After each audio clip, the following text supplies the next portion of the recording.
Number 1 offense in the NFL last year. In a home playoff game, they scored 17 points. And on the last play of the game, Dak walks into a sliding glass door. That's why we're here. And this is perfect of my exasperation with the Dallas Cowboys and their coverage on this show and others. We start the show with just a Mad Libs generic quote from Jerry Jones that there's nothing about that quote that identifies it as this team. It could be any team for the last 15, 20 years, the Dallas Cowboys. And so could this Cowboys team. You have a very famous quarterback who's very good, but not one of the great ones. You have a famous wide receiver with a really cool name. You got a couple defensive stars, a head coach who gets pecked at, and the owner who's just talking and talking and talking. And this is why it bothers me, because 32 teams in camp, and we're like, can the Cowboys, I guess, will they?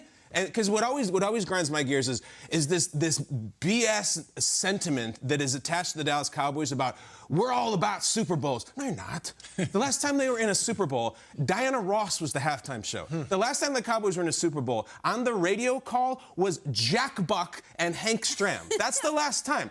They played the Steelers in that Super Bowl. Since then, the Steelers, who are about Super Bowls, have been back 3 times. In that time, the Cowboys, the Super Bowl Cowboys, have won 3 total playoff games, meaning the Cowboys are one of just 6 teams in the whole league in that time to not even make it to a conference title game. The Jaguars have been to one. The Bears have been to one. The Panthers have been to one.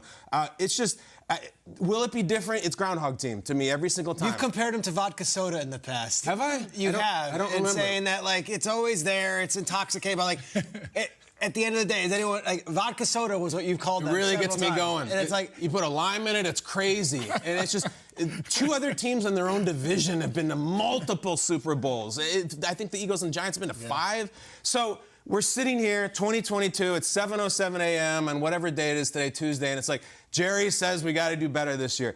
Give me any evidence that they will. They're going to win the whole thing. They're going to get to, it's nothing personal. It's just, I serve the audience here. And I still think there's this adoration of the Cowboys as this beautiful American storyline that goes back to Emmitt Smith, who is now 53 years old, and my parents. And look, there's 31 other teams, and I think they probably got a better shot. So good luck, Cowboys, but I just go by the facts. I think their owner likes it that we're talking about him right now. Facts, We should stop. Des Bryant was the same guy, same number, same deal. It just didn't get it done.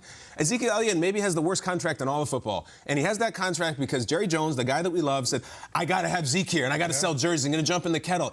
He makes $30 million this year, and he's the 24th best running back in the league, maybe, including the 2nd best on the Cowboys. So it's great. I love Jerry, too. I love you, Mr. Jones. The team doesn't win.